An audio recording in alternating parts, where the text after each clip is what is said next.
So viewers, আপনাদের জন্য নিয়ে আসলাম বিয়েবাড়ির 500 জনের রান্নার ভিডিও। আর রান্নার ভিডিওটি আমি আপনাদেরকে ধাপে ধাপে চ্যানেলে দেব। আপনারা অবশ্যই চ্যানেলটিকে সাবস্ক্রাইব করে রাখবেন, তাহলে কিন্তু আপনারা পেয়ে যাবেন 500 জনের বিয়েবাড়ির রান্নায় কী কী করা হয় এবং কিভাবে করা হয়। খুব শর্টকাটভাবে আমি আপনাদেরকে টেকনিকগুলো শিখিয়ে দেওয়ার চেষ্টা করব। ভিডিওটি না টেনে দেখতে থাকুন।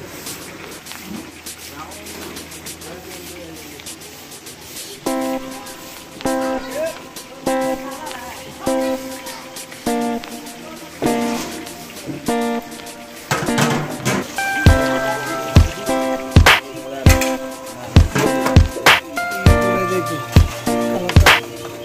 আসছে না